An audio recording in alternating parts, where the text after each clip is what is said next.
Assalamu alaikum dear students, I am Anjum Shafiq, your teacher for grade 10. So dear students, आज हम draw करेंगे brain की diagram और साथ में मुकम्मल करेंगे सेरिब्रम को. So dear students, first of all I am going to draw the structure of brain और आपको भी आना चाहिए. एग्जाम्स में अगर आ जाता है तो आपको इसको स्ट्रक्चर ड्रॉ करना पड़ेगा. So I am going to make it easy for you कि किस तरह से ड्रॉ करना है. So अपनी पेंसिल्स और अपने साथ सामने रजिस्टर्स रखें और जैसे जैसे मैं ड्रॉ करता जाऊँगा वैसे वैसे ड्रॉ करते जाइएगा.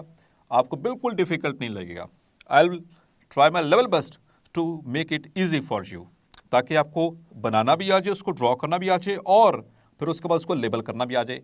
और फिर इसमें हम आज कंप्लीट कर लेंगे ब्रेन की डायग्राम को भी और साथ में सेरिब्रम जो रह गया था उसको भी कंप्लीट करते हैं. So first of all I am going to draw the structure of brain.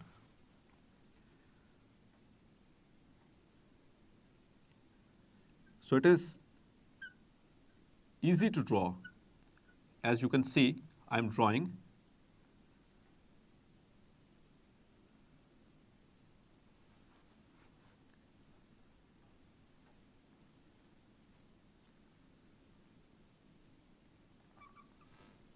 So इस तरह से C शेप की इसको. After that इसको लिंक कर दिया. So ये सी शेप ड्रॉ की. उसके बाद इसको सेंटर से यहाँ पे लिंक करेंगे.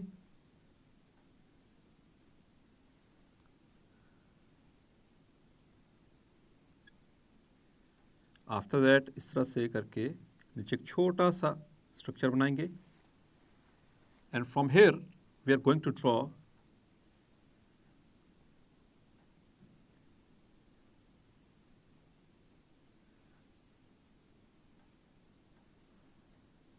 the remaining portion.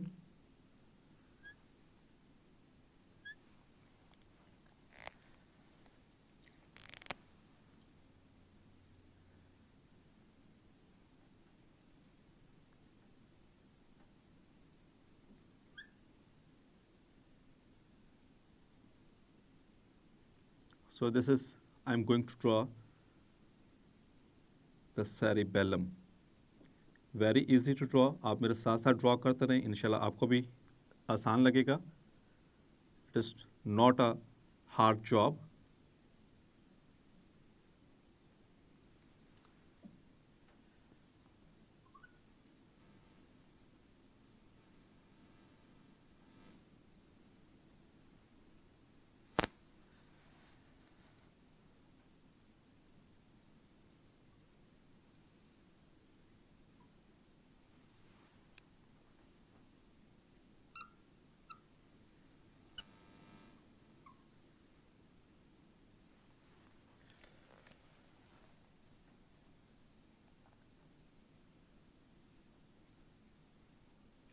तो इस तरह से आप साथ साथ ड्रॉ करें डियर स्टूडेंट्स. इसके बाद हम इसको लेबल करने जा रहे हैं और इसको कंप्लीट करेंगे. So if you have chosen biology then you should have to draw it. ये कोई मुश्किल चीज़ नहीं है डियर स्टूडेंट्स जो कि आप ड्रॉ ना कर सकें.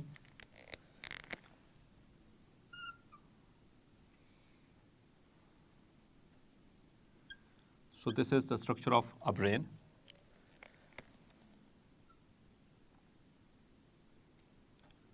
And now, my dear students, I am going to label it.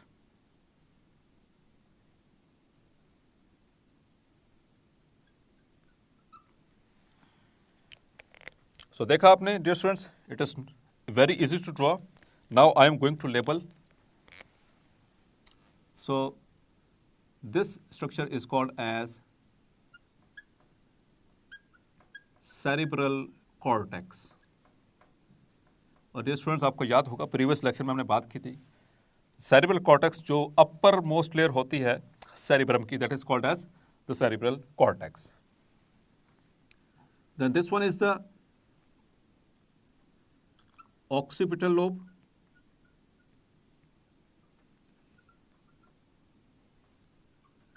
Of cerebrum. This is the parietal lobe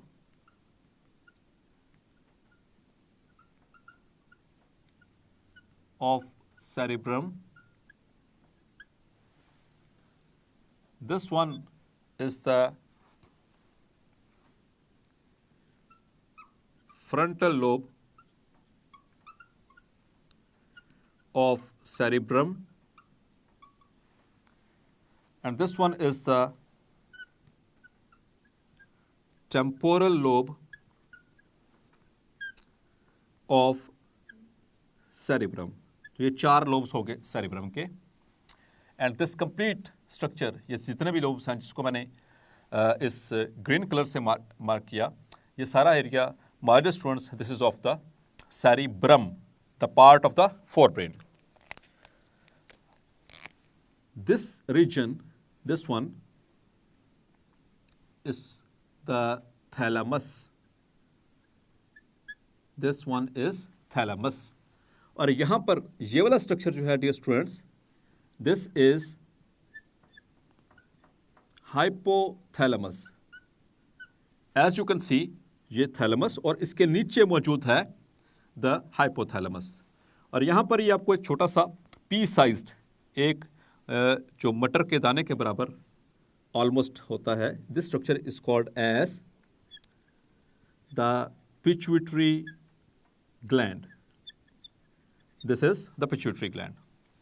उसके बाद माय डियर स्टूडेंट्स, ये वाला structure, this is midbrain. देख सकते हैं बहुत छोटा सा, आगे चलकर इसको डिस्कस करेंगे नेक्स्ट लेक्चर्स में. और उसके मिड ब्रेन के बिल्कुल नीचे this one, there is a prominence, इसे कहते हैं पॉन्स, द फर्स्ट पार्ट. उसके बाद नीचे ये थोड़ा सा इलोंगेटेड स्ट्रक्चर है, this is called as medulla oblongata, and this structure is cerebellum. So dear students, this one is cerebellum, और ये ऊपर सारा क्या है, cerebrum. This one is cerebellum, याद रखिएगा. So cerebellum,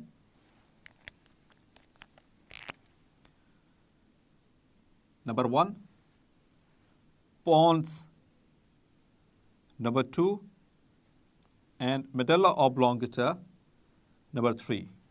So these structures collectively constitute the hind brain. और इसी तरह से this one, all this structure is the cerebrum plus thalamus plus the hypothalamus. These structures constitute the forebrain. और यहाँ पर एक छोटा सा स्ट्रक्चर है, this one is the third part of the and third region of the brain, that is the midbrain. So dear students, उसके बिल्कुल नीचे यहाँ पर as you can see, this very structure is called as the spinal cord. So dear friends, आते हैं थोड़ी सी detail की तरफ. First of all, the frontal lobe. So frontal lobe of the cerebrum, it is very, very important regarding number 1, the conscious control of skeletal muscles,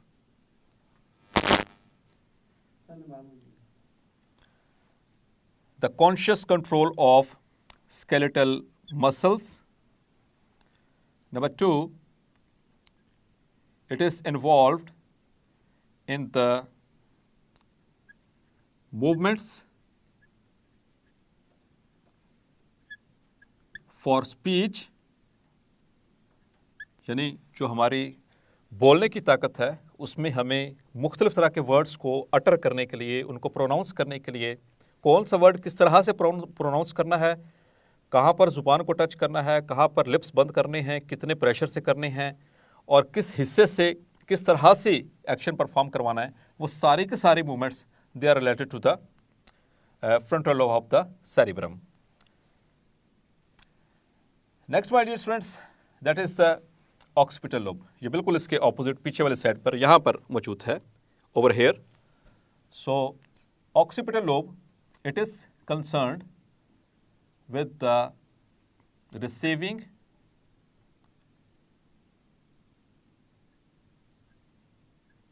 and analyzing visual information.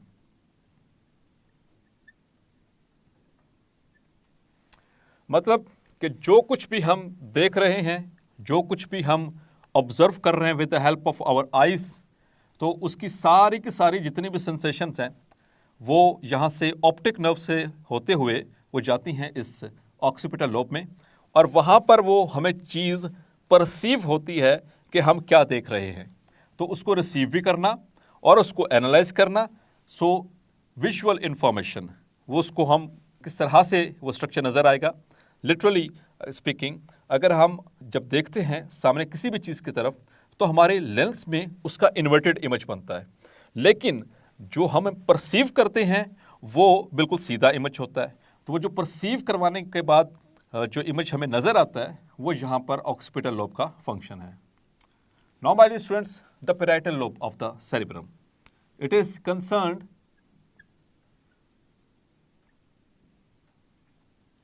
with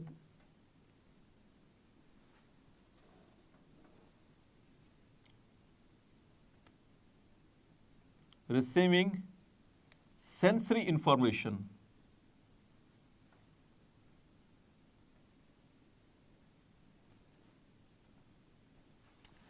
जो खास तौर पर skin से आ रही है. जितनी भी sensory information है वो सारी की सारी parietal lobe of the cerebrum वहाँ पर आएगी. इसके साथ temporal lobe, the fourth lobe of the cerebrum, it is concerned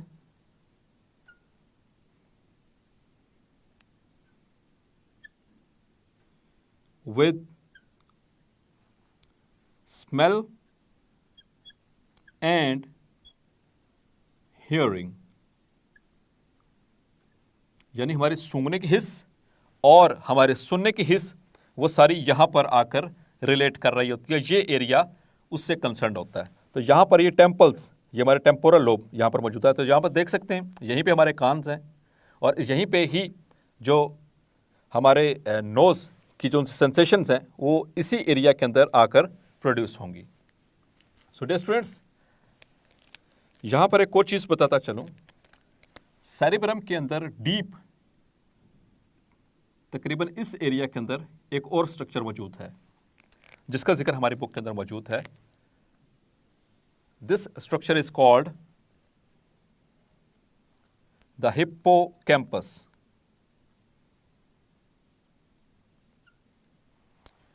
so it lies deep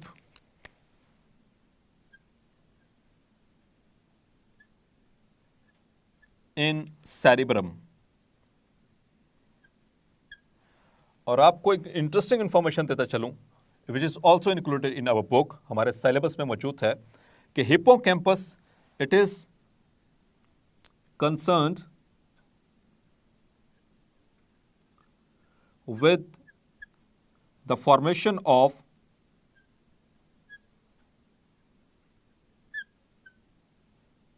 new memories.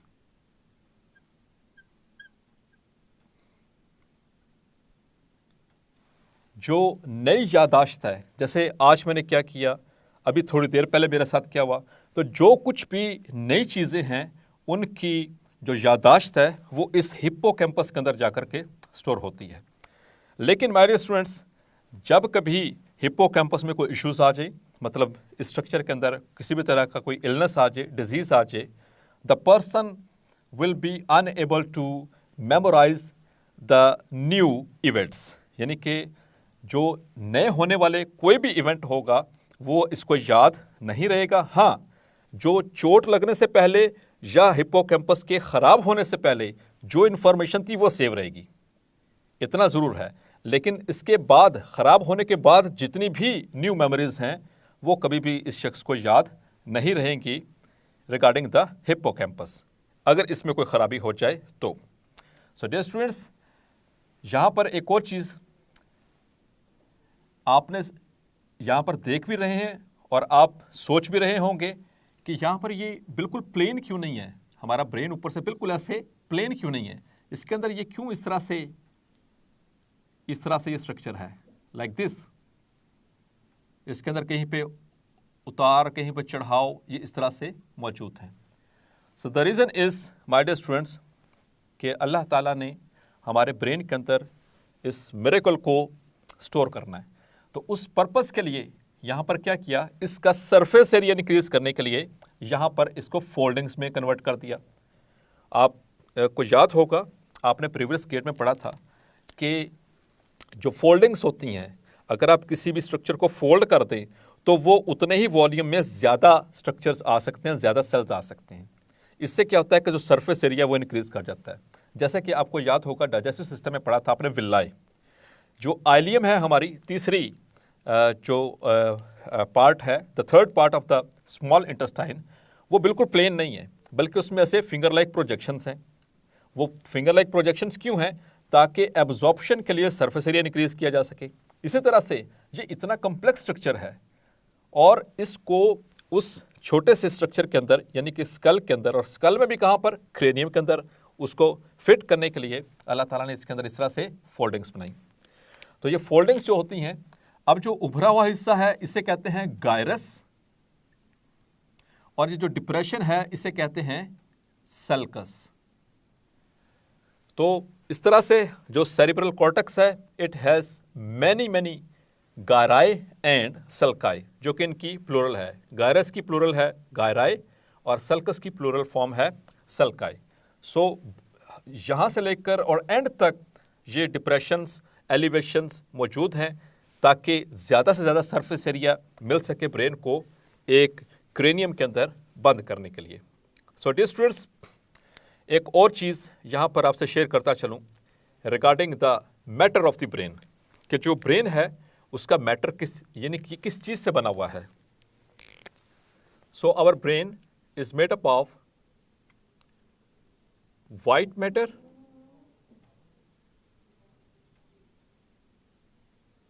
and the gray matter. So dear students, what is white matter and what is gray matter? यानी कि ये basically solid structures हैं, जो यानी कि brain जो है वो सॉलिड स्ट्रक्चर है। तो इसमें वाइट वाला हिस्सा क्या है और ग्रे वाला हिस्सा क्या है। अगर हम बात करें सिर्फ ब्रेन की, याद रखिएगा जब मैं स्पाइनल कॉर्ड पढ़ाऊंगा तो उसमें बताऊंगा कि वाइट मैटर और ग्रे मैटर ब्रेन के अंदर और स्पाइनल कॉर्ड के अंदर ये एक दूसरे के अपोजिट होते हैं। यानी कि जो स्पाइनल कॉर्ड है उसका सेंटर यानी कि जो डीप पार्ट है वो ग्रे मैटर है, जबकि ब्रेन का जो ऊपर वाला हिस्सा यानी कि जो सेरिब्रल कॉर्टेक्स है, द सेरिब्रल कॉर्टेक्स, वो ग्रे मैटर है, यानी कि दिखने में वो ग्रे लगेगा। जबकि जो डीप है, डीप मैटर, ब्रेन का deep matter, that is it looks like white. तो ये वाइट है दिखने में। तो ये वाइट मैटर वाइट क्यों दिख रहा है और ऊपर वाले सरफेस यानी कॉर्टेक्स ग्रे क्यों दिख रहा है, इसके पीछे माय डियर स्टूडेंट्स कुछ रीजंस हैं। हमने स्ट्रक्चर पढ़ा था न्यूरॉन का, और न्यूरॉन के अंदर दो मेन पार्ट्स हमने पढ़े थे, the cell body and the axons. तो जो ग्रे मैटर है it is made up of the aggregations of neuron cell bodies and non-myelinated axons। इसी तरह से जो वाइट मैटर है जो कि डीप है ब्रेन के अंदर, इट कंसिस्ट ऑफ ओनली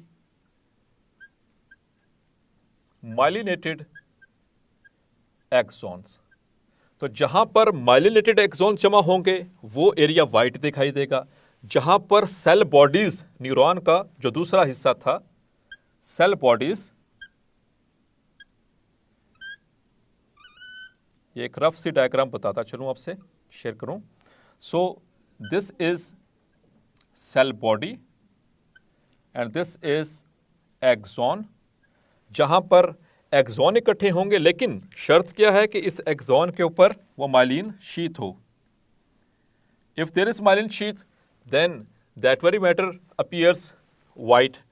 और अगर इस सिर्फ सेल बॉडीज हों, साथ में एक्सॉन्स तो हैं लेकिन वो नॉन माइलिनेटेड है, मतलब उनके ऊपर माइलिन शीथ नहीं है, तो तब वो वाला ब्रेन का हिस्सा अपीयर होता है ग्रे। तो याद रखिएगा डियर स्टूडेंट्स, ब्रेन का जो ऊपर वाला हिस्सा है जिसको हम सेरेब्रल कॉर्टेक्स कहते हैं वो ग्रे मैटर है, यानी दिखने में वो ग्रे नजर आएगा, और इसके जो डीप स्ट्रक्चर्स हैं अंदर की तरफ देखेंगे वो वाइट मैटर है। जबकि स्पाइनल कॉर्ड में इसका उलट होता है। वो स्पाइनल कॉर्ड में भी याद करवाऊंगा और यहाँ पर भी आपको बताता चलूँ कि जो स्पाइनल कॉर्ड है उसका सेंटर यानी कि जो डीप पार्ट है वो ग्रे मैटर है, लेकिन यहाँ पर ब्रेन में क्या है, वो सरफेस पार्ट है। और यहाँ पर जो वाइट मैटर डीप है, वहाँ पर जो आउटर मोस्ट पार्ट है स्पाइनल कॉर्ड का वो वाइट है। सो डियर स्टूडेंट्स, आपने देखा कि ब्रेन इतना कॉम्प्लिकेटेड स्ट्रक्चर है, लेकिन अगर आप उसको कोशिश करेंगे तो उसको ड्रॉ करना कोई मुश्किल बात नहीं है। सो होपफुली आपने मेरे साथ प्रैक्टिस की होगी और आपको भी ब्रेन ड्रॉ करना आ गया होगा। सो मिलते हैं नेक्स्ट लेक्चर में। अनटिल देन, अल्लाह हाफिज़।